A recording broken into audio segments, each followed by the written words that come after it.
د چا دی طالبه؟ قاسم د علومو د خیراتو د خیرونو د علومو د معارفو تقسیمونکی ذات دا رسول اکرم صلی الله علیه وسلم دی. نو په دې وجه باندې دغه انسان ته رب کریم اراده د خیر کړي. فقد اوتی خیرا کثیرا، یقینا دغه انسان ته چې د خیر کثیر ورکړی شوی. او باقی د علم او د علماء فضیلت بیا تاسو اوریدلی دی. محبوب دام فرمای چې فضل د عالم على العابد كفضل ليلة القمر كفضل القمر ليلة البدر على سائر الكواكب. دام راځي علماء ورثة الانبیاء دي. دا وضاحتونه تاسو ته مخکې ما کړي چې کوم عالم وارث د نبی علیه السلام دی او د کوم عالم فضایل دا فضایل چې ذکر دي حدیثو کې دا د کوم عالم دي او عالم کله وارث جوړیږي. بس هغه ځان ته مخکې تیرې وي. وما يذكر او پن اخلي الا اولو الالباب، مگر خاوندان د خالص عقلونو. نو لب آغا عقل تویلی کیگی چې هغه د وهم او د شک نه خالی وي. نو پن ناخلی مگر خاوندان د خالص عقلونو. اوس تقسیم را تکی رب کریم فرمای وما انفقتم من نفقه، آغا چې تاسو خرج کوي تاسو من نفقه او نظرتم من نظر، یا کومه منخته کوي په طاعت د الله تعالی کې، نو یقینا الله تعالی په هغې باندې آګاه دی. وما للظالمین من انصار، او نشته ظالمانو لره څوک مددګاره. اوس طریقه د عطوا راته ښیي دې آیت کې. یا لکه ورکړه به سره کم کې. رب کریم فرمای ان تبدو الصدقات، کچرې تاسو ښکاره ورکوي صدقات، عامه د فرضي وي او که نفلي وي، نو فنعم ما هي، نو ښه ده. که ښکاره ورکوي نو څه شی ده؟ که ښکارم صدقه ورکوي بهترین کار دی. و ان تخفوها، او کچرې تاسو یې پټه ورکوئ دا صدقه او ورکوئ فقراو لره، نو فهو خیر لکم، دا ستاسو دپاره ډیر غوره ده. یعنی که صدقه په پټه باندې ورکوئ نو په پټه صدقه دا ستاسو دپاره ډیره غوره ده. ولې؟ حدیث مبارک کې راځي رسول اکرم صلی الله علیه وسلم فرمای سبعة یظلهم الله فی ظله یوم لا ظل الا ظله. او کسان دي چې د قیامت په ورځ به الله تعالی د رحمت د سوري یا د عرش د سوري لاندې کېنولي وي او په دې ورځ به نور سوري نه وي. هغه او کسان کوم دي؟ محبوب فرمای یو هغه کس دی امام عادل بادشاه. دویم وشاب نشأ فی عبادت الله. دریم ورجل قلبه معلق بالمساجد. څلورم هغه کس دی ورجلان تحابا فی الله اجتمع على ذلك وتفرقا. بل ورجل ذكر الله خاليا ففاضت عيناه. بل ورجل دعته امرأة ذات منصب وجمالنا فقال إني أخاف الله. بل ورجلنا تصدق بصدقة فأخفاها. یو سړی دی صدقه یې وکړله او پټه صدقه یې ورکړه په داسې انداز کې چې په یو لاس یې ورکړه او بل لاس یې ورسره آګاه نشه. په ښي لاس یې ورکړه او چپ لاس ته نه خبر نشه. نو دا کس به هم د قیامت په ورځ د رب کریم د عرش د سوري لاندې ناست وي. نو ځکه الله تعالی فرمایي که پټه ورکوئ نو فهو خیر لکم، دا ستاسو دپاره چې دی غوره ده، ډیره غوره ده. ویکفر عنکم، الله تعالی به ورجي ستاسو نه من سیئاتکم، هغه سیئات ستاسو. هلکه سیئات یې ولې ونه ویلي چې من وایي؟ نو سیئات خو جمع ده که نه، او من پې داخل دی او تاسې وایي من چې په جمع داخل چې نو تبعیض پیدا کوي. نو داسې ووایه ويكفر عنكم من سيئاتكم، مراد داغي سيئاتو نس شي دي حقوق الله. دتنه مراد دي د صدقې په وجه چې خدای تعالی در نه رجي، هغه ګناهونه در نه رجي چې دغه تعلق د الله تعالی د حقوق سره وي. او کدا سی و چې تعلق د بندگانو د حقوق سره، نو هغه توبه غواړي او حقوق به واپس کوي هم. ذکر من سیئاتکم ویلے په خبر تاسو پوه شوي. والله بما تعملون خبیرا، الله تعالی په هغه څه باندې چې تاسو یې کوئ خبردار دی. څه چې کوئ په هغې باندې خبردار دی. نو چې خبردار دی نو فیجازیکم، بدله به درته درکړي. ورپسې څه وایي اوسه؟ الله تعالی فرمایي لیس علیک هداهم ولکن الله یهدی ولكن الله يهدي. الله تعالی فرمای مفسرین کرام لیکي ابن ابي حاتم قول لا خسته نبی علیہ السلام کان یأمر الا یتصدق الا علی اهل الاسلام. نبی علیہ السلام وو امر به کو خلکو ته چې صدقات مکوي تاسو مگر په مسلمانانو یې کوي. رب کریم آیت راولېږه وی فرمایل لیس علیک هداهم، نه د پتا باندې تسلی د ګورخه، نه د پتا باندې هداهم رسول د دوی مطلوب تا، یا نه دی پتا باندې د دوی په لار راوستل. دا ستا مسئولیت نه دی، ستا مسئولیت صرف لار ښودنه ده. ولکن الله یهدی من یشاء، رب کریم رسوي هغه چا لری چې وغواړي. من یشاء هدایت کار د باری تعالی دی. نو دو خبرې مو مخکې کړې وې، کله د نبی علیہ السلام نه هدایت نفي کیږي او کله ورته ثابتېږي. اثبات د هدایت چې وشي نو دغه هدایت ارات الطریق لار ښودنه مراد، نفي چې ترې وشوه نو هدایت موصله. لیس علیک هداهم ولکن الله یهدی من یشاء. بیا وما تنفقوا من خیرنا، آغا چې مصرفوي تاسو من خیرن څه د خیر نه په دې هدایت کې، نو ګورئ دام یاد ساتئ چې فلانفسکم، فلانفسکم دا د خپلو ځانونو د پاره مصرفوي. ولې؟ ځکه چې د ګټه تاسو ته را واپس کیږي. نو چې د خپلو ځانونو د پاره مصرفوي نو احسان پکې مه کوئ په فقیر باندې، او بیکاره مال پکې مه مصرفوي.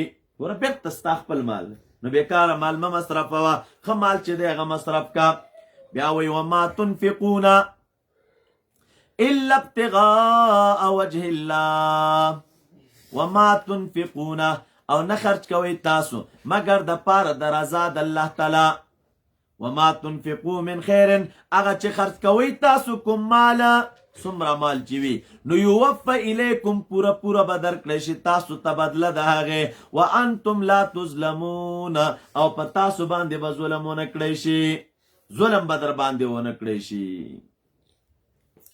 دا وما تنفقون الا ابتغاء وجه الله کې و د پاره د حال کې د فاعل د تنفقون، نو تعبیر دسې وکئ ما تنفقو من خیر غیر منفقین الا ابتغاء وجه الله، نو فهو لانفسکم، او پورا پورا بدلی د هغې بدر کولی کیږي او تاسو باندې به ظلم نشي کولی.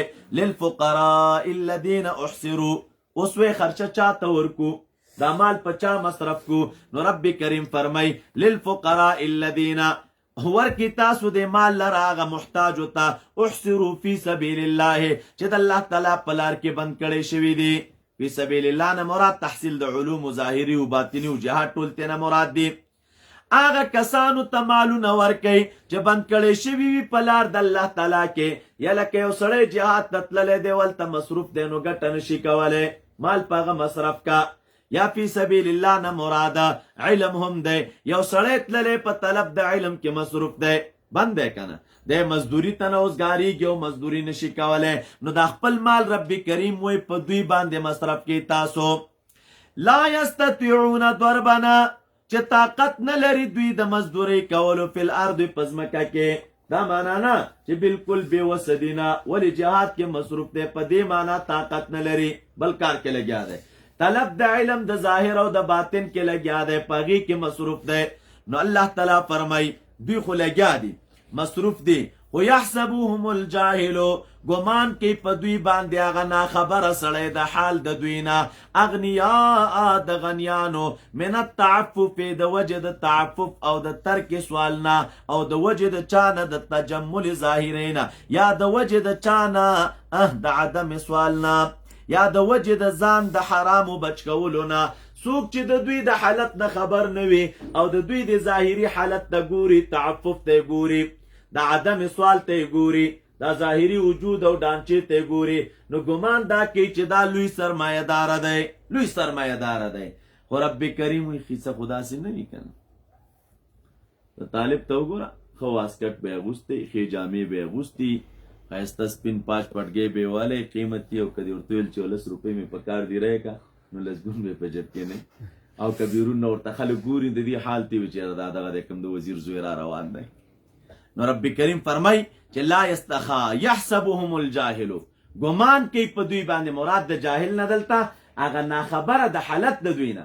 څوک چې د دوی د حال نه ناخبره وي نو هغه پې ګمان د اغنیاو کوي چې دا خو مالداره دي من التعفف د وجې د چا نه د تعفف نه د وجې د ترک سوال نه تکلفا یا د وجې د سوال نه کشمکش به سوالونه چا نه یا حرامونه ځان ساتي خنو تبس چل کې او انسانا تعرفهم بسیماهم پیژنې به ته دوی لره بسیماهم په نښو د دوی دی نښو ته به ګورې که نه نو تا ته به معلومیږي نو مراد د سیما نه څه شی سیما چاته ویلی کېږي علما لیکي سیما العلامة التي يعرف بها شیء سیما هغې علامې ته ویلی کېږي چې په هغې سره یو شی پېژندلی کېږي دې ته سیما وی نو ته به یې په سیما پېژنې دا معنا چې کله ته ګورې د شکلونو ته ته به دا پېژنې بصفرت الوانهم من الجوع د ولږي اثار به پکې ښکاري زیل رنګونه به یې نیولي وي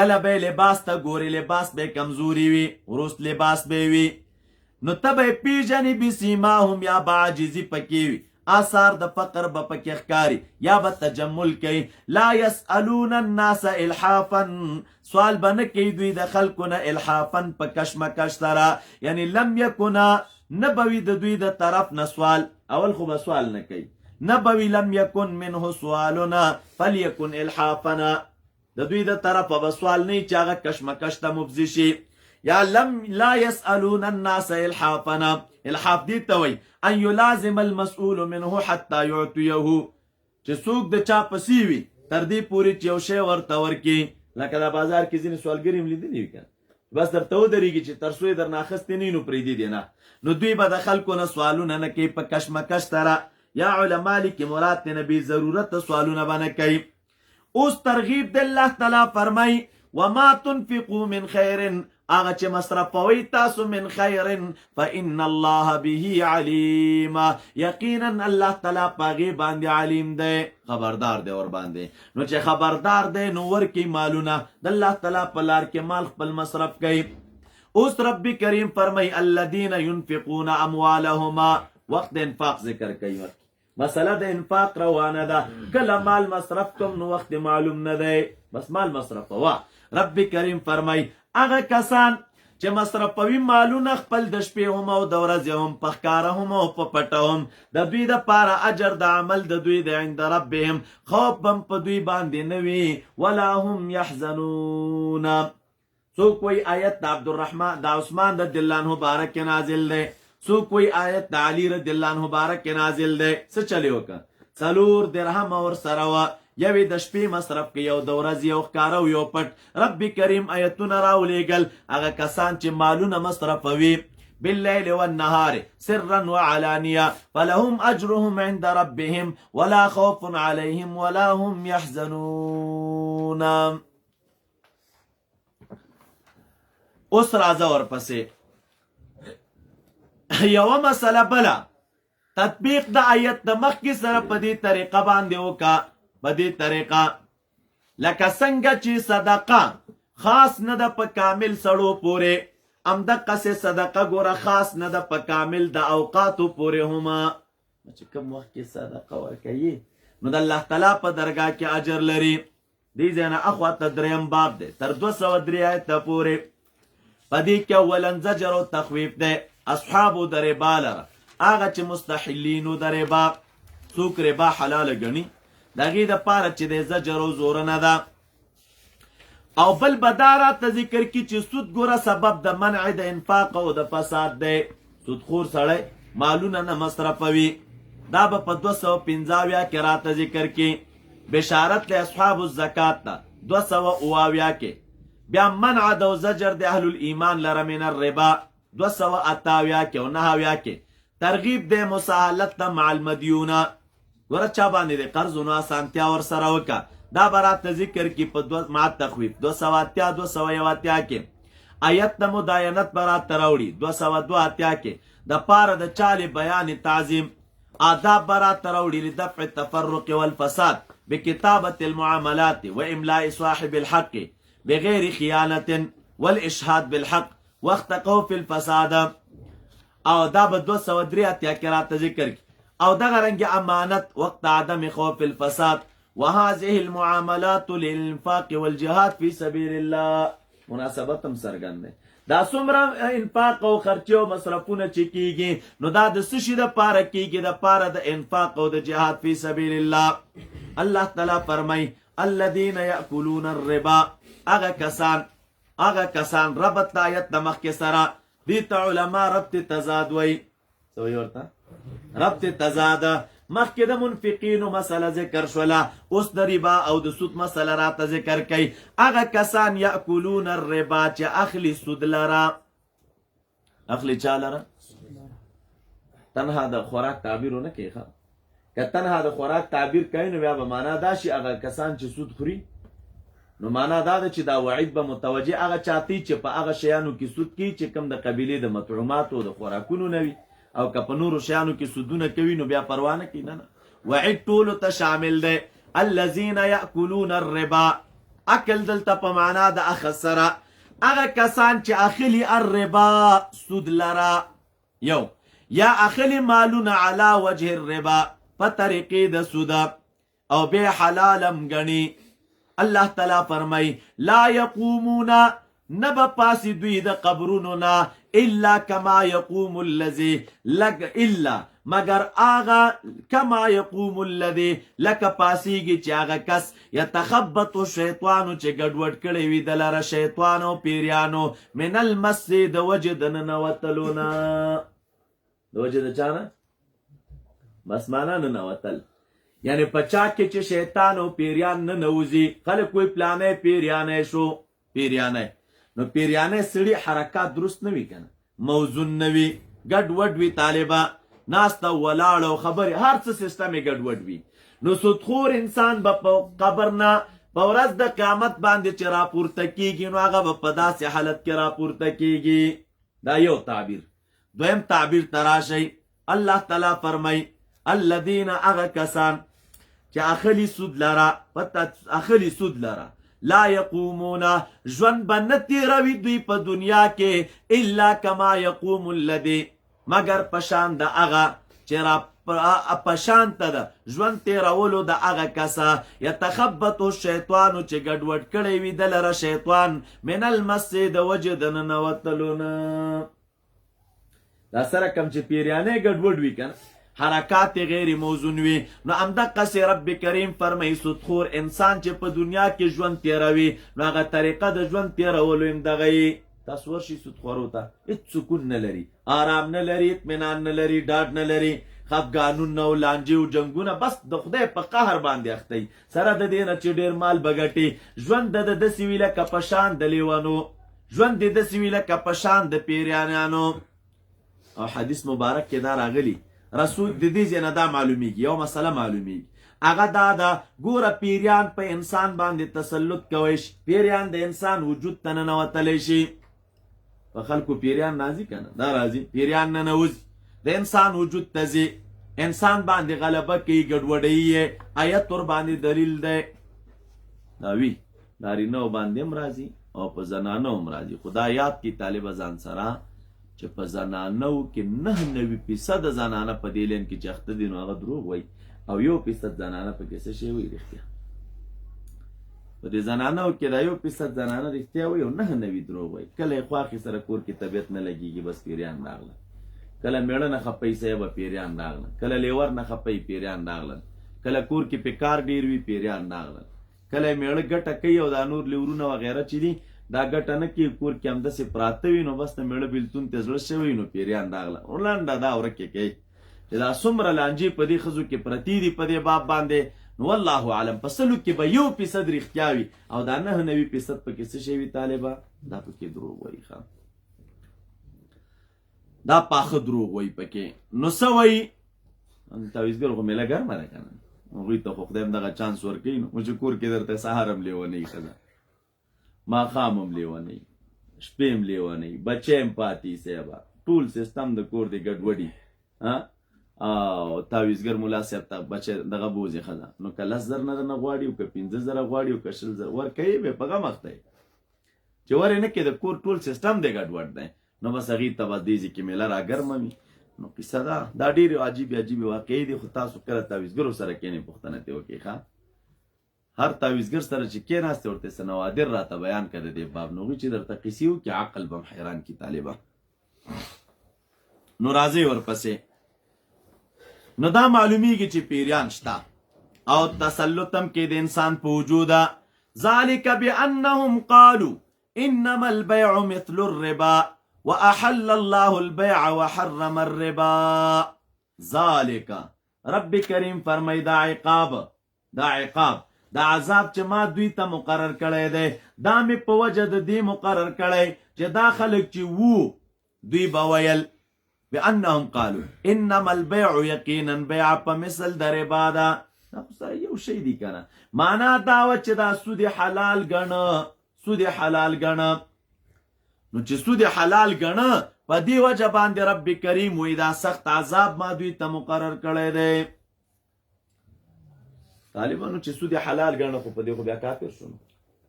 آیت د ظاهر نه بیا دا معلومیږي چې دا وعید مختص دی تر دغې کافرو پورې. که داسې شي دغه کوم وعید چې دلته راغی نو دا بیا دوی پورې دی. یا علما لیکي اشاره ده بیا په دې کې تعبید د دغې عذاب ته چې کوم مستفاد دی من قوله تعالی لا یقومون، یعنی دا عذاب چې دی دا به همیشه وي. دغه عذاب چې دی دا به همیشه په کفارو باندې. هر چې مؤمنان دي نو که دغه عذاب چې الله تعالی کافرو ته تیار کړی د سودخورو کافرو ته نو دا خو به دوی دپاره همیشه وي. او هر چې مؤمنان دي نو مؤمنانو ته به هم دغه عذاب الله تعالی ورکوي خو په طریقې د تعبید سره نه. تر یو وخته به وي الله تعالی به په شفاعت سره د دغې غټ غم او مصیبت نه چې د اخلاص کې نو دوی به ویل چې بیع مثل الربا. او حال دا دی رب کریم فرمای چې فرق شته دی. ولې؟ واحل الله البيع، رب کریم بیع حلاله کړې ده او ربا او سود چې دی حرام کړی دی. سود حرام کړی دی. طالب ربا چاته ویلې کېږي؟ لغتن راځي په معنا د زیادت سره.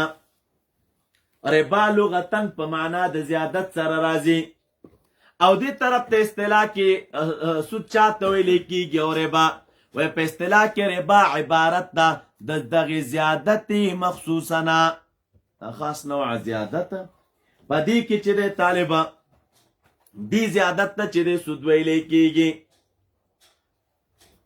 بیا حدیث مبارک کې رسول اکرم صلی الله علیه وسلم مونږ تاسو ته شپږ شیان ذکر کړي دي. الحنطة بالحنطة مرفوع یا منصوب کی الحنطة بالحنطة ای بیع الحنطة بالحنطة غنم په غنم خرڅ کی. شپږ شیان ذکر دي. رب کریم فرمایي چې مثلن بمثلن یدن بیدن والفضل الربا. دا به مثل په مثل وي او لاس په لاس به وي او زیادت پکې ربا او سود دی. زیادت پکې سود دی. نو شپږ شیان ذکر دي. علماء احناف وی حدیث مبارک کې شپږ شیان دي و دا سود د دې شپږو شیانو پورې خاص نه دی. مجتهدین راځي علت ته ګوري د دې شپږو شیانو کې سود ذکر دی او ناروا دی. ولې؟ وجه ته ګورئ. یو لامل خدا د بنیادی او اساسی نقطه پکې دا ده یو چې د طالبه وجه د حرمت پدې کې قدر او جنس دی. تو ګوره دا قدر او اندازه او جنس والی دا شپږ شیانو کې غنم د غنم جنس دی کنه او اندازه معلومه ده. که دا قدر او جنس په نورو اشیاو کې هم موجودې ده نو په هغې کې به هم طالبه څه شی وي؟ زیادت سود وي. زیادت به څه شی وي؟ سود وي پکې. نو بیا د سود ابواب دي او د سود چې دی مختلف صورتونه دي د فقه په کتابونو کې درته ذکر. خو لنډه دا طالبه چې ډیر بیکاره مرض دی، بیکاره خوی دی. رسول اکرم صلی الله علیه وسلم به انتها وعیدونه د هغې خلکو د پاره چې څوک مال د سود پورې ذکر کړي دي ډیر زیات وعیدونه په دې باب راغلي. الکبایر د امام ذهبي وغیره بیا تاسو وګورئ یا مذمت د ربا چې دی وګورئ. د قیامت په احوالو کې نبی علیه السلام سودخواري لیدلي وو. د هغې بد حالتونه چې دی موږ تاسو ته ذکر کړي. بیکار عمل دی سود. رب کریم فرمای فمن جاءه موعظة من ربه، پس چا لره چې راغې موعظه، مراد د موعظې نه هغه نصیحت دی. نصیحت منع کوونکی چا لره چې راشي هغه منع کوونکی نصیحت د رب د طرف نه. فانتهى نو دی منع شه د سود نه فله ما سلف پس دی دلره ما سلف هغه چې د قرض ورکړی دی. څه شی ورکړی؟ سودخور سړی چې سود خوري خو سره کمې خوري، قرض پیسې ورکړي. دې میاشت کې که دې رانه کړې دومره سیوا شو، بله میاشت پې تېره شو دومره شو، بله شو دومره شو، قرض پیسې ورکړي په سود باندې، په ګټه باندې. نو الله تعالی فرمایي چاته چې موعظه او دا منع کوونکی نصیحت راورسېده او بیا منع شده نو فله ما سلف، دا کم دی د دپاره هغه چې د قرض ورکړی، یعنې هغه خپل قرض دې ترېنه راواخلي. او بیا ورپسې و امره الی الله، معامله د سپارلی شوې د الله تعالی ته. ومن عاد څوک چې را واپس شو تحلیل د ربا ته فاولئک اصحاب النار، دا خلک لازم دي د اور سره، هم فیها خالدون، دی به په دې اور کې د همیشه دپاره وي، همیشه به د الله تعالی په عذاب کې مبتلا وي.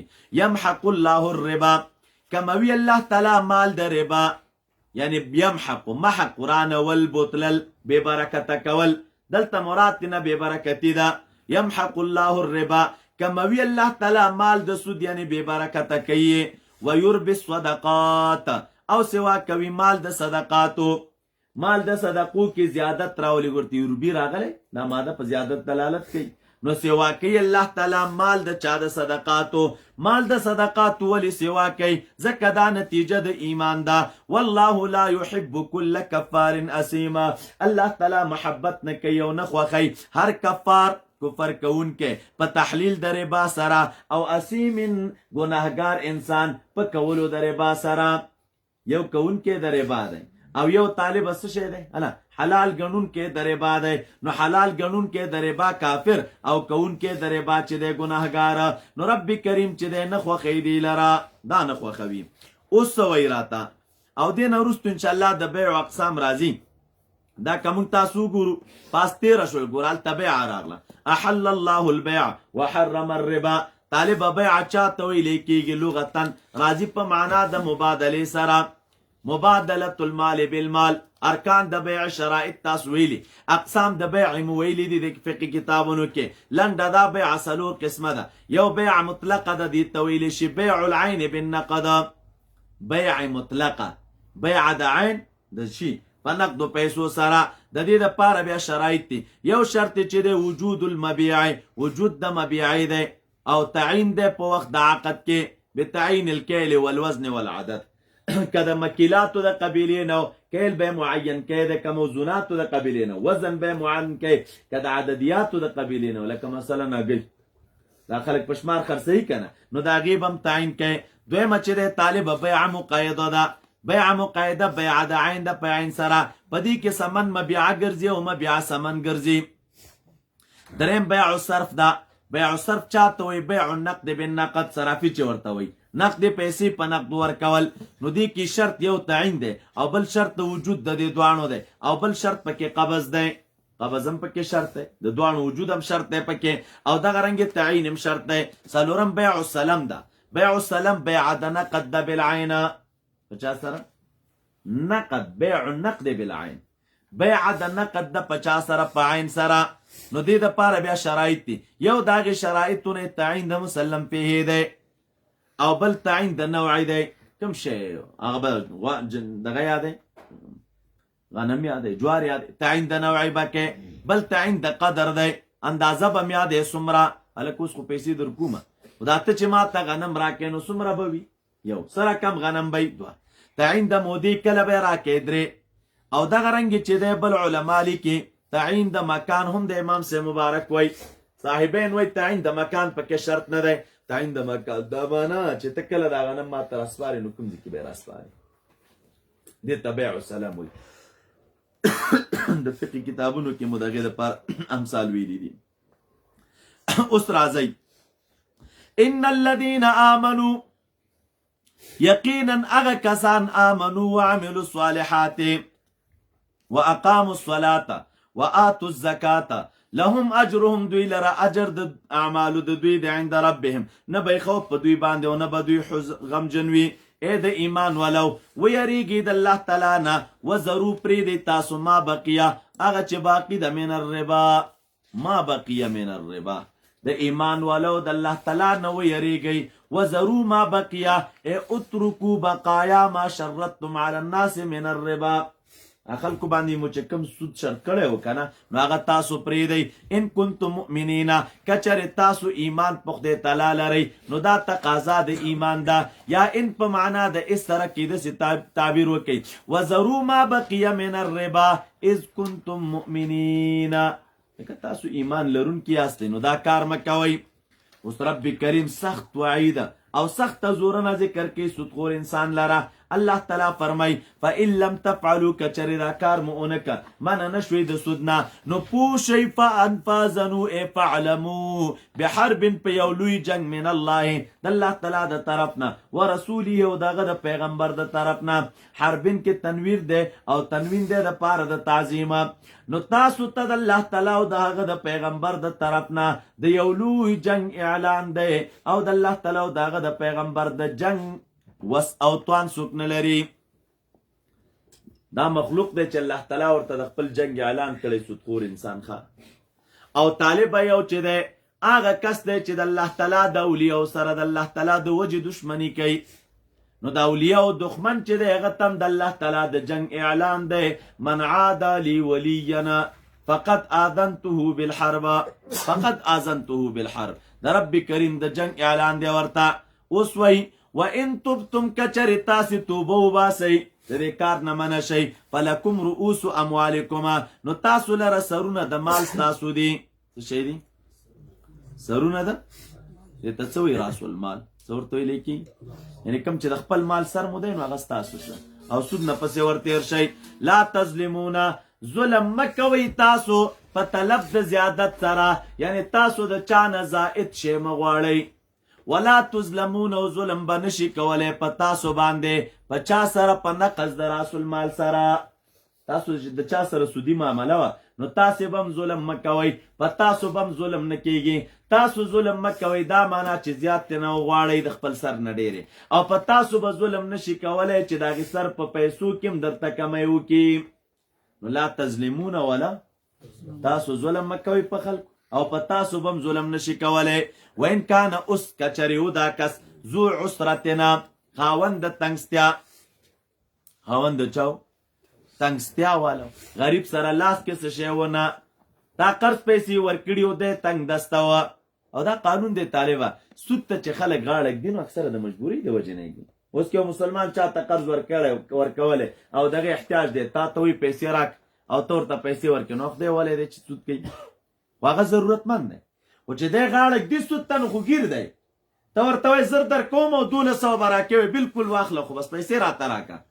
نو دې سړي چې دا معامله کړې نو دا د تنګدستۍ د وجې نه نو رب کریم فرمای راس المال خو ترې واخلئ. خو ان کان ذو عسرت که دی خاوند د تنګستیاو دومره وسم نو چې تا ته د خپلې د سر پیسې درکړي فنظرة الی میسرتنا نو لازم د په تاسو باندې انتظار کول تر اسانتیا پورې. د اسانتیا پورې څه شی وکړه انتظار چې تر څو په دا اسانتیا راځي وار ورته وکړه. بیا وایي وان تصدقوا خیر لکما کچرې تاسو صدقه کوئ څه معنا یعنې که دا مال ورته معاف کوئ دا کوم چې مو دې سړي ته ورکړی وه غریب خو مجبور و ځکه یې سود ته غاړه ایښې وه وکته دا مال معاف کې ورته صدقه کې نو دا ستا دپاره ډېر غوره دی ان کنتم تعلمون کچرې تاسو پوهیږئ کچرې تاسو پوهیږئ. بیا ورپسې وایي واتقوا یوما ویریږي د هغې ورځې نه ویریږي د هغې ورځې نه یعنې عذاب د هغې ورځې نه ترجعون فیه الی الله چې تاسو به رب کریم ته پکې واپس کولی شئ تاسې به واپس کولی شئ الله تعالی ته په دغې ورځه.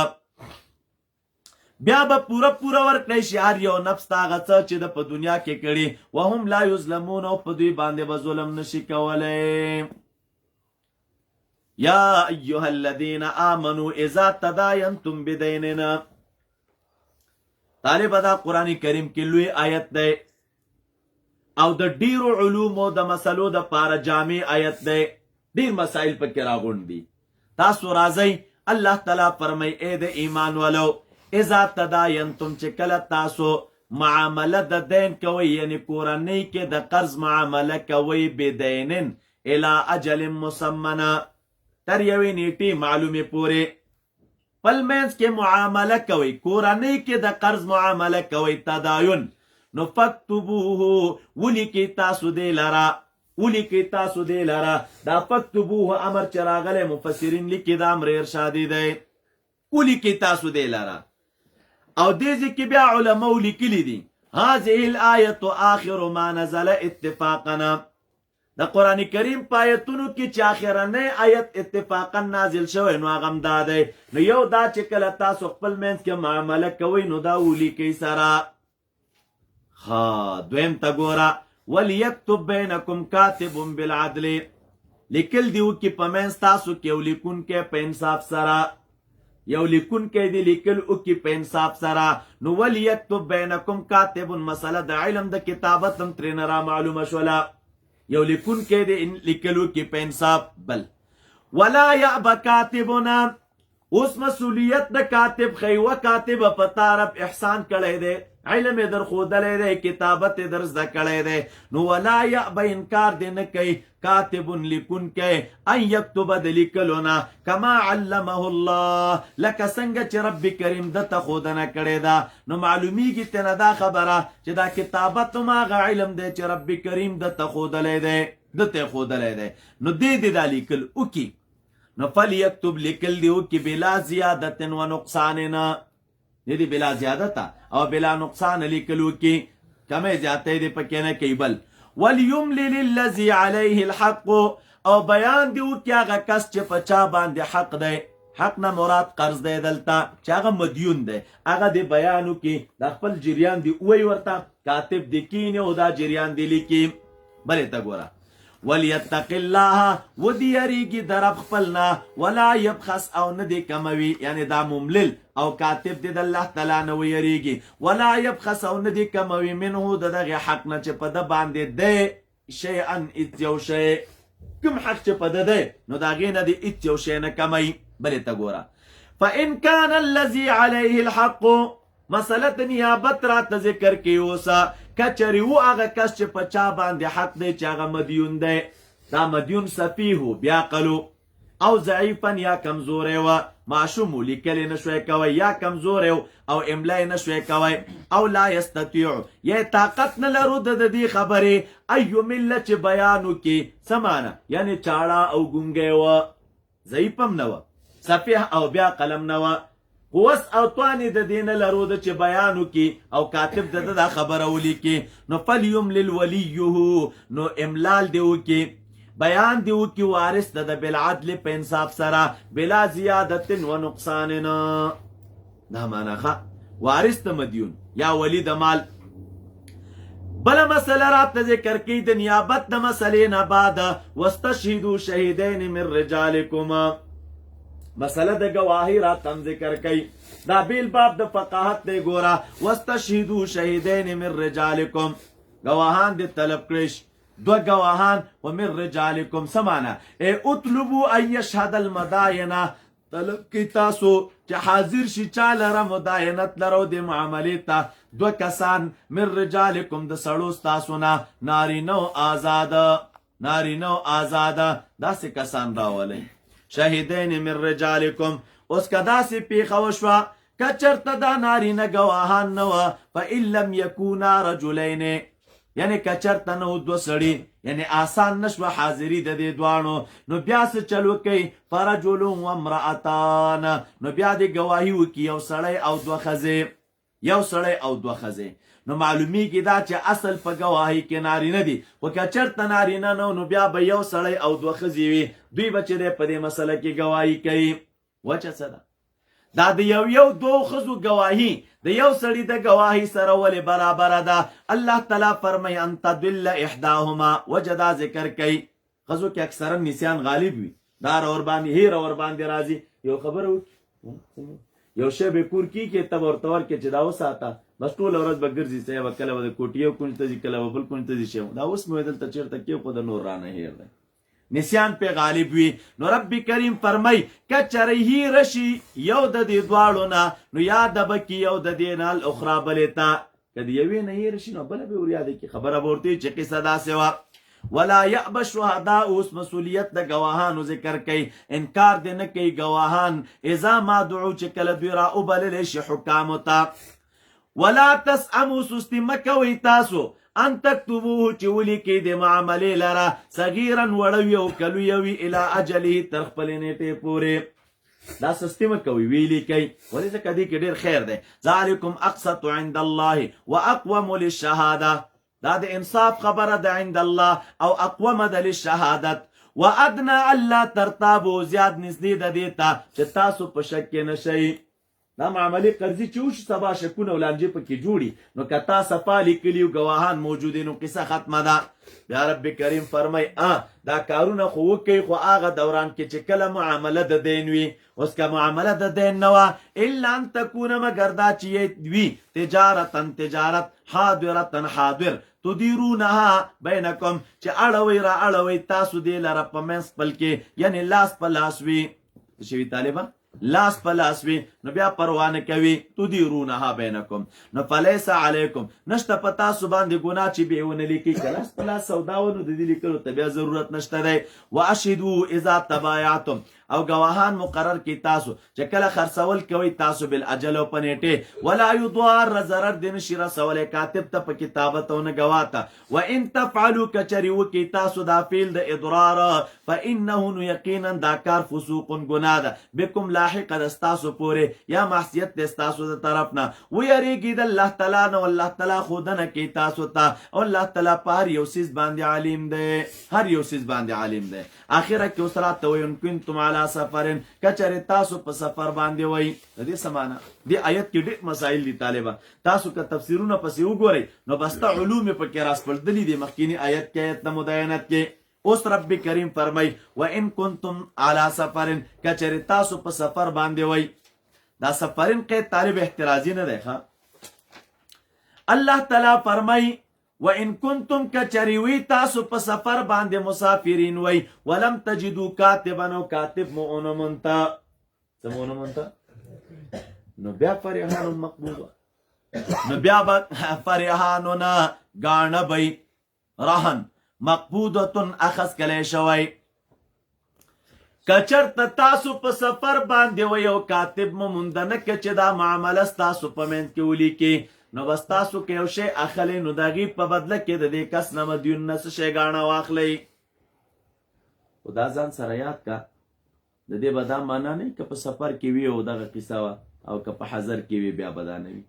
د علی سفرین قید دا معنا اکثرا تاسو که فکر وي کله چې څوک د کاتب چې نه مونده کېږي نو دا په سفر کې نه مونده کېږي، ځکه قید د سفر یې لګولی.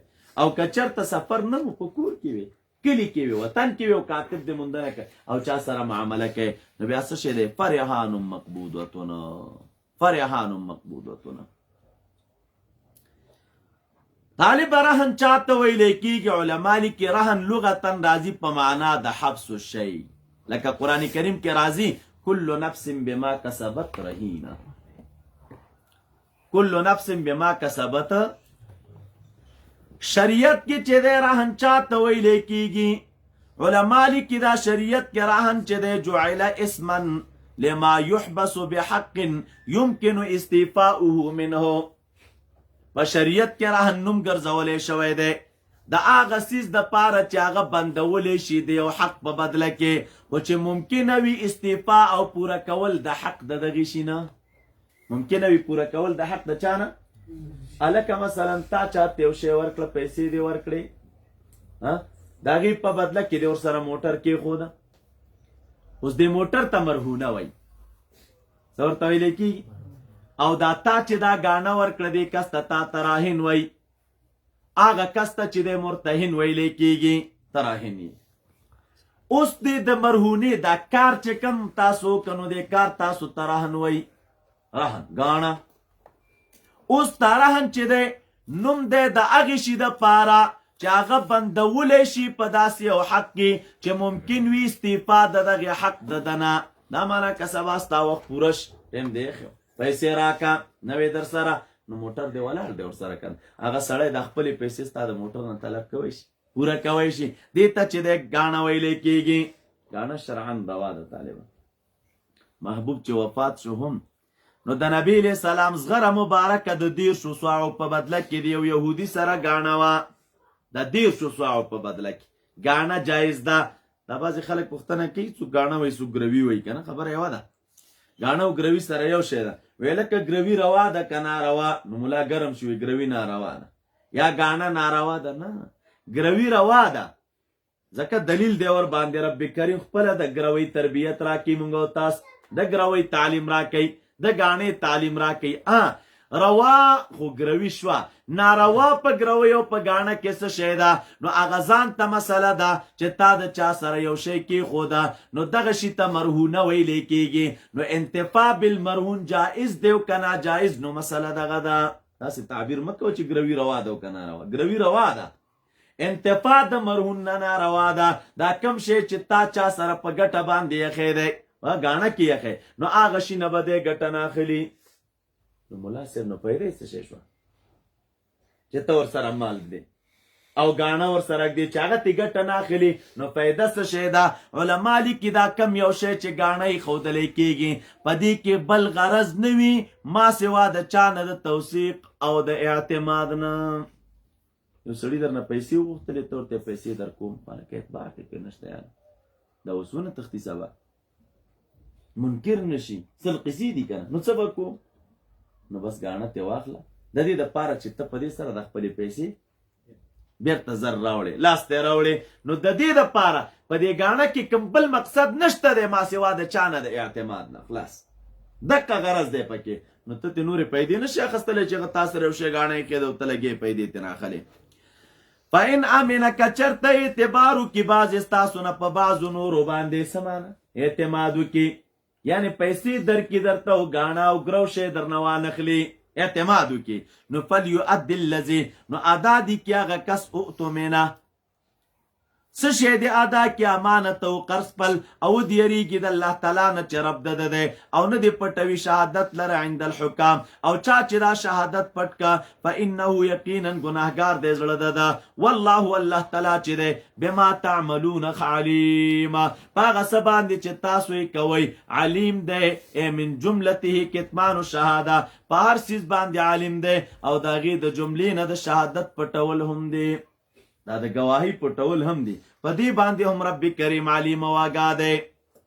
دې ځای نه اخوا 4 نمبر باب تر آخر د سورته پورې په دې کې اعاده د دعوې د توحید ده 204 اعاده د دعوې د رسالت د 215 کې توکید د مضمون د صورت دی بتصدیق الرسول والمؤمنین 215 کې ترغیب دی بصرف الوسط 218 کې وبالجهاد والانفاق اشارتنا اختتام په 218 کې اختتام بیا راته کی په 218 کې بالدعاء للعمل بما فی هذه السوره. دې صورت کې چې کوم احکام ذکر شول نو گویا کې بنده دا دعا کوي چې خدای د عمل کولو توفیق را کپاغه څه چې په دې صورت کې دي بعدم المؤاخذه بالنسيان وترك المامور به والخطا، ارتکاب د منهیان هو، عدم حمل د اسر چې هغه معصیت د کفر او د شرک دی، عدم توبه، عدم تحمیل د ما فوق الطاعات من المصائب. بیا 3 دعاګانې دي او آخره کې طلب د نصرت د مقابل د منکرینو کې چې څوک د دې صورت نه منکر وي، او عمل دی بما لا بد منه للداعي الى الله. رب کریم فرمای لله ما فی السماوات، خاص د الله تعالی په اختیار کې دی ټول هغه څه چې په اسمانونو کې دي او په ځمکو کې دي. و ان تبدو کچر ښکاره کوئ تاسو، و ان تبدو کچر ښکاره کوئ تاسو هغه څه چې ستاسو په نفسونو کې دي، او تخفوه یا پټوي یحاسبکم به الله، نو پاغي باندې الله تعالی د تاسو سره محاسبه وکي الله تعالی د تاسو سره، فیغفر لمن یشاء ويعذب من یشاء، مغفرت به وکي هغه چا لري چې خوښه وشي، بخنه به عذاب به ورکي چې چا لري خوښه وشي. او الله تعالی په هر یو څیز باندې قدرت لرونکی دی. طالبه دا خو ډیره خطرناکه خبره ده. لله ما فی السماوات و ما فی الارض، بیا ورپسې وایي و ان تبدو ما فی انفسکم، تاسو نفسونو کې چې څه شی وي که هغه ښکاره کوئ او که په نفس کې پټ ساتئ نو هم د هغې در سره رب کریم محاسبه کوي. ته وایي چې یو شی ښکاره شو خو زه کار دی وکړه، نو د هغې خو به محاسبه کېږي، ستا په اختیار کې ور کار دی وکړه. کم شی چې ستا په باطن کې دی او ستا په نفس کې دی نو هغه خو د بنده ستا په واک کې دی نه چې هر کله ستا په واک کې شو نو رب کریم در سره په هغې څنګه محاسبه کوي ستا په باطن کې شی تیریږي را تیریږي وساوس نو هغه خو ستا په واک کې نه دی نو د هغې در سره رب کریم محاسبه څنګه کوي نو دې ځای کې قاضي صاحب یې وضاحت کړی خوندور دی مبارک فرمای وان تبدوا ما فی انفسکم او تخفوه من الرذائل دا چې کوم په باطن کې دي کنه من الرذائل كالنفاق والرياء عصبيت حب الدنيا غضب كبر عجب عمل حرص ترك توكل صبر حسد حقد ونحو ذلك وما هو من افعال القلوب والنفوس نو دغه چی دی يحاسبكم به الله رب کریم بد تاسو سره پاغي باندې محاسبه وکي الله تعالی به پاغي باندې در سره محاسبه وکي تبه وای چې پدې څنګه محاسبه کوي دا خو په زړه کې زما په وس کې دي نه زما د وس نه بره خبره ده نو دیږي کې قاضي صاحب یو تفصیل کړی دی مبارک فرمای اجمع اهل سنت والجماعه اهل سنت پدې اجماع لري چې حساب په ګناهونو قلبیو باندې او په نفسانیو باندې او په قالبیو باندې حقونه ممتاز خو یو ګناه نوم پیژنو کنه او ګناهونه کله د قلب هم وي ګناه کله طالب د نفس هم وي ګناه کله د قالب هم وي د قالب خدا خو هغه اصطلاحګانې دي چې په دې صوفیه پیږي نو عام ملایانو ته دا کېدوی قالب څه شي ته وي نو بېچاره په دې څه اګاوي ګناه چې دی د قالب هم وي نو چې هر کله دا ټول ګناهونه لري نو که ګناه د قلب ده او که ګناه د نفس ده قلب ځان ته دی نفس ځان ته دی او که ګناه د قالب ده قالب مونږ ویلي عبارت دی د چا نه د څلورو شیانو نه اوبه دي اور دی هوا ده او خاوره ده دا هر یو افراطي صفت لري او تفریطي صفت لري غلبه د دوی ګناه ده منصر عنصر نار غالب شو کبر را پیدا شو د دې وجه نه درنه کبر شو خدا ګناه د قالب ده کنه دارنګ نور صفات را واخلا نو په دې ټولو باندې حسابي چې د حق ده او تعذیب په ګناهونو باندې صغیره وي او که کبیره وي دام حق ده که بنده صغیره ګناهونه کړي او که کبیره ګناهونه کړي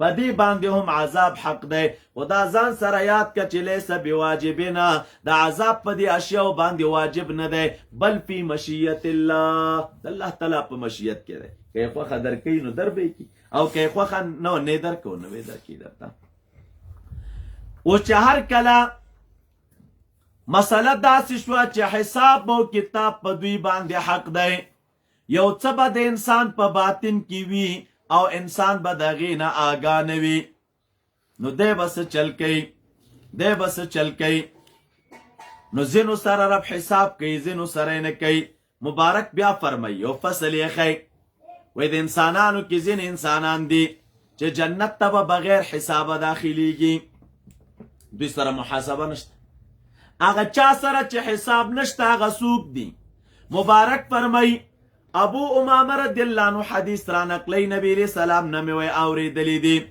چې ما سره زما رب وعده کړې ده چې جنت ته به زما د امت نه 80,000 کسان داخلي لا حساب علیهم ولا عذاب چې په دې 80,000 کسانو سره به حساب او عذاب نه وي خبره مې په دې درته وکړه چې حساب يحاسبكم به الله حساب الله تعالی کوي خو لیکن د الله تعالی په مشیت کې دی دا نه چې واجب دی ور باندې بیا د امت کې ځینې خلک شته چې رب کریم د هغې سره حساب نه کوي وایي دا 80,000 کسان دي بلا عذاب او بلا حساب رب کریم جنت ته داخلوي و د خوند خبره خو لا دا ده وثلاث حسیات من حسیات ربي او رب وایي را سره دا وعده کړې ده دا وعده را سره کړې چې 3 لپې به د رب کریم د لپونه دا د متشابهاتو نه د لپې نسبت رب کریم ته شوی د الله تعالی 3 لپې خلک دا بم زما د امت نه جنت ته داخلوي دام نبی علیہ السلام فرمایلی بل حدیث مبارک کې راځي الله تعالی به جنت ته داخلي. اسماء بنت یزید رضی الله عنها روایت کوي یحشر الناس فی صعید واحد یوم القیامه، د قیامت په ورځ به په یو ځای کې خلک راغونډ وي. بیا په دې دوران کې آواز کوونکی به آواز وکړي او به وایي چې کومه دي هغه خلک چې د هغې اړخونه د خپلو بسترونه لرې وه. الله تعالی نبی علیه السلام فرمایي فیقومون وهم قلیل، دا جماعت به راپورته شي خو دا به ډېر لږ خلک وي. لږ خلک به چې د چا تعلق د خپلو بسترو سره نه و، ملاس نه ورسره. تتجافا جنوبهم عن المضاجع، بیا ورپسې راځه وهم قلیله، نو فیدخلون الجنة، دوی به جنت ته ننوځي بغیر حساب، بغیر حساب. بیا وایي دا به الله تعالی جنت ته داخل کې، بیا به نور خلق چې د حساب ته راوبللی شي. ابن عباس رضی الله عنهما روایت کوي د مبارک فرمایي محبوب فرمایلی جنت ته به زما د امت 90,000 کسان داخلیږي بلا حساب. دا څوک دي؟ هم الذين لا يسترقون ولا يتطيرون وعلى ربهم يتوكلون. دا دی خپل تفصیل له حدیث ترمذی و غیره کې ذکر کیږي. قاضی صاحب وای دغه خلق دی د نبی علیہ السلام په امت کې چې دوی به جنت ته بلا حساب داخليږي. یا لکه مستاق د دې خلقو سوق دی، نو مبارک فرمای والذي يظهر من سياق الكتاب والسنه، د کتاب او سنت د سیاق نه چې معلومیږي دا خلق چې حساب ور سره نه کیږي نو دا سوق دی. هم الصوفیه العلیه المتعشقه، دا هغه صوفیه کرام دي چې پزړونو کې عشق او محبت د رب کریم سره لري، دا به جنت د رب کریم بلا حساب داخلي. دا قاضی سے وایي دا صوفیه کرام دي علیه متعشقه. فإن الله وجس شیدا ځان نه خبره نه کو، دا نه چې قاضي صاحب صوفي دی او دی دا خبره کوي وینا دلیل درته وایم. فإن الله تعالی وای دا حساب چې دی معلق کړی دی برذائل النفس، وان تبدو ما فی انفسکم وتخفوه نو ښکاره کول او پټول د څه شو؟ د رذایلو د نفسونو. نو دا حساب معلق کړی د رذایلو د نفس پورې. او بیا چې دی وذكر ابداؤها واخفاؤها للتسويه كما في قوله تعالى استغفر لهم ولا تستغفر لهم. دا معنا نه چې کاروي او کپټي ولنده دا چې په نفس کې کوم رضایل پراته دي د دې رضایل به رب کریم در سره حساب کوي. مسکته نو اعمال ولې نه یادې د جوارح چې پاغي در سره حساب کوم. نو د مبارک فرمای وانما علقه برذائل النفس، دا حسابي د نفس د رضایل پورې پیوسته کړله دون اعمال الجوارح، سره د دینه چې حساب مختص نه دی ترغی پورې. ولی تنها الله تعالی خو د نفس په خبرو حساب نه کوي. مخکې خو مونږ ویلې د قلب په ګناه، د نفس په ګناه او د قالب په ګناه، په دې ټولو حساب کیږي. نو دلته دا د نفس خبره څنګه ذکر کړله؟ ویلې انها اشد واغلظ من اعمال الجوارح. دا نفس کې چې کوم خباثت دی د اعمالو د جوارح نوې دا اشد او اغلظ دی یو. او دویم دا منشه د معاصی او قالبیو غالبا امداده. دا قالب ګناهونه چې کې د قالب د ګناهونو د پاره پوره ډانچا دغه د پاره منشه څه شي دا غالبا امدا نفس وي. او کله نا کله د نفس تزکیه شوی بیا د سړی نه ګناه کیږي. نو دی وی وبعد تزکیه النفس وتصفیه القلب، کله چې نفس کې تزکیه راغله په قلب کې تصفیه راغله نو دی بیا وای چې دغه خلقونه لا یستر المعاصی الا نادرا. چې قلب کې تزکیه راشي نفس کې او په قلب کې تصفیه راشي نو بیا وای د چانه ګناهونه نه صادریږي، او که صادریږي نو ډیر کم، که صادریږي نو ډیر نادرا. د همدې وجې نه محبوب فرمای چې د انسان په وجود کې یو ټوکړه د غوښې ده، وای که چېرته دا صالحه شي ټول وجود صالحی، او که چېرته فاسده شي ټول وجود ورسره فاسدېږي. بل ولا ان صدرت المعاصي نادرا نو فالنفس المطمئنة بالخيرات والقلب المصفى عن الزيغ والكدورات يندم فورا. وکله چې نفس مطمئن وي په نیکیو باندې او قلب پاک وي د چانه د کدوراتو نه، نو که بیا موی ګناه راشي نو سم دست ندامت راشي او پیمانتیا راشي او توبه راشي. نو چې سم دست توبه راشي او پیمانتیا راشي بحيث يجعل الله په داسې انداز چې رب کریم د دې خلکو هغه سیئات وي هم حسنات ګرځوي. بیا دا منصب د صوفیه و دی ښه تزکیه چې په چا کې راغله په نفس کې راغله او په قلب کې تصفیه راغله نو د دې خلکو نه خو ګناه نه کیږي او کبل فرض بیان ته نه وشي نادرن نو سم دس انابت پکې را پیدا شي او چې انابت را پیدا شي الله تعالی ته رجوع کین الله تعالی بدی پنه کوي بدلی دا بدی پنه کوي بدلی به احادیث راخستې دي لاندې اخره کې بیا مبارک فرمای و اما الرذائل وهؤلاء القوم لا شيء لهم من الوجود ګور لاندې وضاحت کوي اعلم ان الفقير من لا شيء له د آیات کوي دا صوفیه ځان سره فقیر لیکي کنه فلان فقیرو فلان فقیرو فلان فقیر نو فقیر چاته وای نو دی وای فقیر چاته وای لیکيږي من لا شيء له څوک چې شي نه لري نو هغه څه شي وای فقیر وای ورته بلې ته ګوره وهؤلاء القوم دغه قوم چې کم صوفیه کرام دي نو لا شيء لهم من الوجود وتوابعه دوی لرم څه شي نشته د خپل وجود او د خپل توابع د وجود نه یعنی فقیرم وجود نه لري او توابع د وجود نه لري ته وای ولې دا لري چې دا ګورو نه دا خو بیا د سوپسته یو رايه ده چې فقیر وجود نه لري وای نه وجود لري خو فقیر عقیده دا چې دا کم وجود زما په مخ د مځکه باندې موجود دی نو دا وجود سوالی وجود دی مستقل خو نه دی کنه نو ځکه دی فقیر ځان شماري او هر چې رذایل او صفات د نفس اماره بسودي هغه د دوی د باطن نه وي ټول تللی وي او هر چې وجود او صفات د کمال دي نو وجود د دوی مستعار دی مستودع دی من الله دا وجود خدای تعالی ورته سوالی ورکړی دی نو هر کله چې دوی امانت ادا کی الى اهلها ونسبوها الیها لم يبق منهم اسم ولا رسمنا یا وجود امانت او د امانت بیر طرف ته ورکا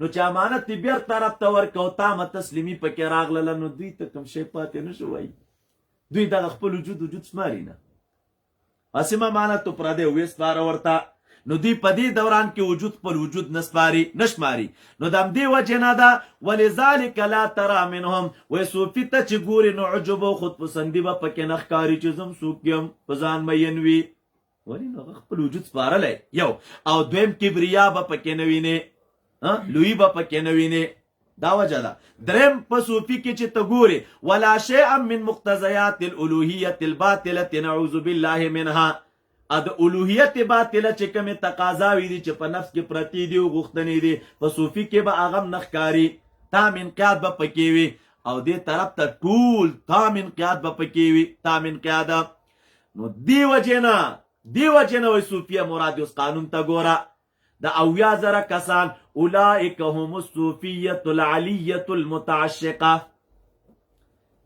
دینه وای صوفیه مراد دی وجه مسویله وای ځکه حساب الله تعالی معلق کړي پچا چې په دې نفس کې څه شي وی چې هغه رذایل او دې خلکو د خپل باطن نه رذایل لري کړي دي نو چې باطن نه رذایل لري کړي نو حساب ورسره شي حساب خو نشته دویم د مبارک وای دا حدیث کې چراغ له 20000 کسان به داخليږي د 20000 سره به نور وی لفظ د مع راغلی دی الکه دا مع چراغله د دینه مراد څوک دی نو د مبارک فرمای دلته وضاحت کوي وضاحت دا دی ویخا وكلمة مع في قوله عليه السلام 70,000 مع كل 1070,000 تدل على أن 70,000 تابع لكل 1000 فلعل المراد به والله أعلم أنهم 70,000 من المكملين وددغي أو يوزرنا كامل مكمل أولياء مراد دي سوكت مراد دي کامل مکمل اولیاء تینا مراد دی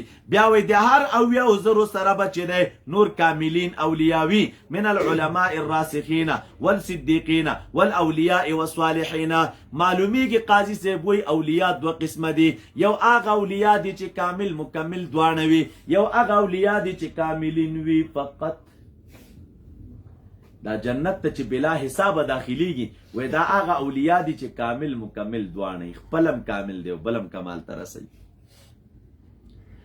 او دا اویا وزرو سره چې اویا زره نور دی وای د دینه دا کاملین مراد دی خپل خلق دی خو بل کمال ته نشي رسوله نو دا به رب کریم د دوی په طبیعت کې جنت ته بیاي دا به الته جنت ته چې داخليږي اولیاء داسي وي ډېر خلک تاسو ګوري لوی دوستان وي د خدای تعالی اصحاب د کرامات وي نیک خوارق پته نه صادریږي ولی انسان بوي او اما بل به کمال ته نشي رسوي دا ولی کامل دی ولیکن کا مکمل ولی نه دی اما غریب چې ورغلی دی به ژوند در سره سپینګری کی او بل ورځ در سره وفات شي اما یو وینو دی یو نه دوه نشي نو ټیک ده چې هغه سړی به ښه سړی وي، خدای تعالی به ښه خویونه ورکړي وي، د خدای تعالی دوست به وي، کامل دی، ولیکن مکمل ولی نه دی. مکمل ولی هغه دی چې کم کمال خدای تعالی دته ورکړی دی، د دغه خپل کمال په طبیعت او په طریقه باندې د بل سړي روزنه وکړي، او دا بل نه هم د ځان غوندې سړی جوړ کړي، بل نه هم څه شی جوړ کړي. د باقي بالله صاحب واقعه مشهوره ده که نه، نن به یې د میلمنو خدمت کړی او ډېر زیات پې ګران شو، نو بس دی راغی صاحب څه شی غواړي دعا وکړه چې زه درته دعا وکړم. نن به خو بس نو ښه سړی و، مینه ډېره ورسره، نو صاحب بل هېڅ شي هم نه غواړم، دا دعا راته وکړه چې بس تا غوندې شم، تا غوندې شم.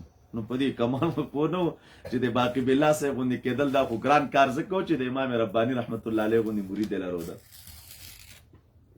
د امام رباني رحمت الله، او مرید هم داسې مرید نه و. نو دې شیخ چې د خپل مرید ته کوم مکتوبات را لېږلي دي او خطونه یې ورته را لېږلي دي، د مبارک فرمایلي دي د خپل مرید په حق کې، وایي شیخ احمد هغه انسان دی چې زما غوندې هزارها خلک د ده په هغې رڼا کې چې دی پټ دي، خپل مرید فضایل بیانوي. دې طرف نه بیا د خپل لیکنې ورته کړي او خپل عاجزي او کمالات یې ورښکاره کړي دي. نو په دغې اساس و بنیاد باندې باقي بالله صاحب د امام رباني رحمت الله علیه غوندې مرید لرو ده. دا تحمل د انوارو دا څوک نشي کولی، هره سینه کې ځایږي هم نه او هره سینه یې برداشت کوی هم نشي. بذلک فضل الله یؤتیه من یشاء. بس په زرو کې چېرته خدای یو کس منتخب کړي، په لکو کې خدای یو کس منتخب کړي چې دا فضل او انعام ورکړي، هغه چې کوم باطني کمالات دی هغه د په سینه کې راغونډ کړي.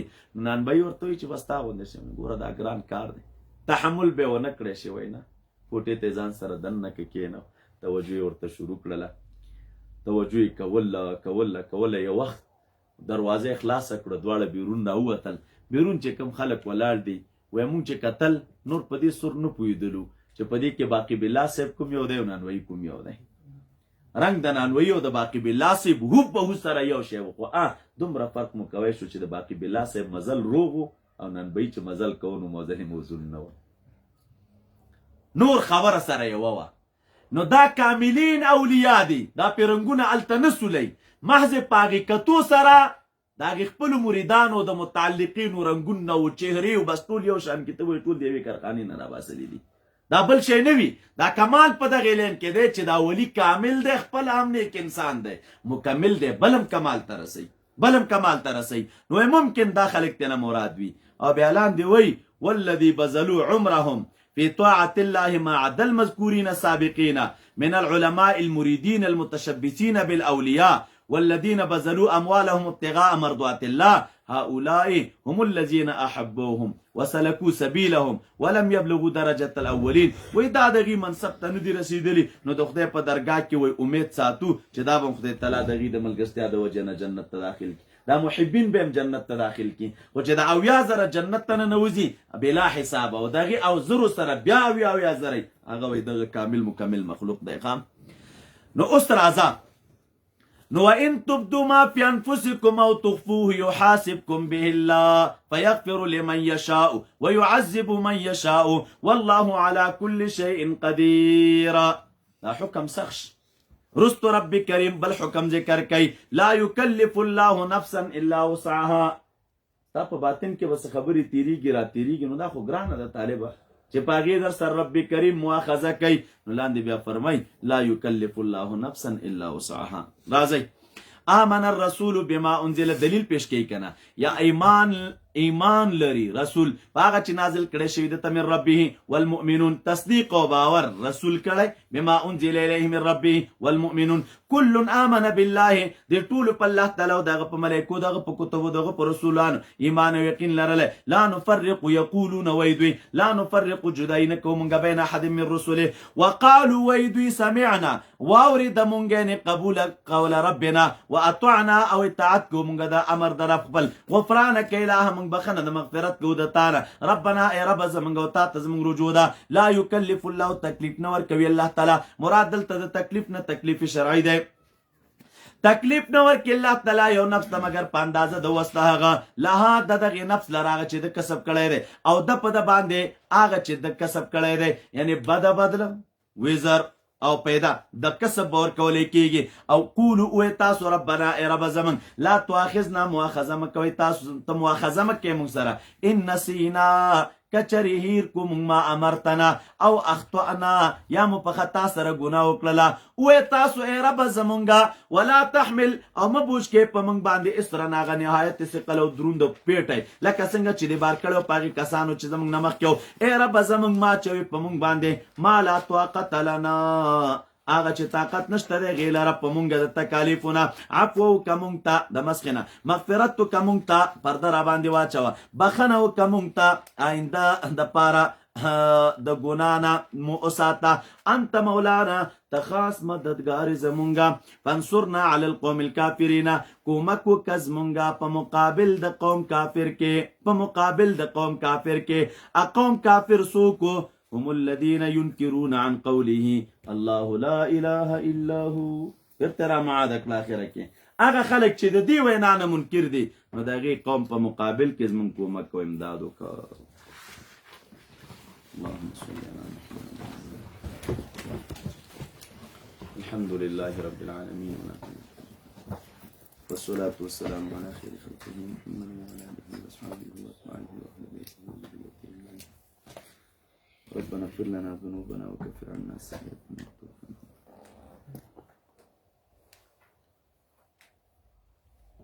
وصلى الله تعالى على خير خلقه محمد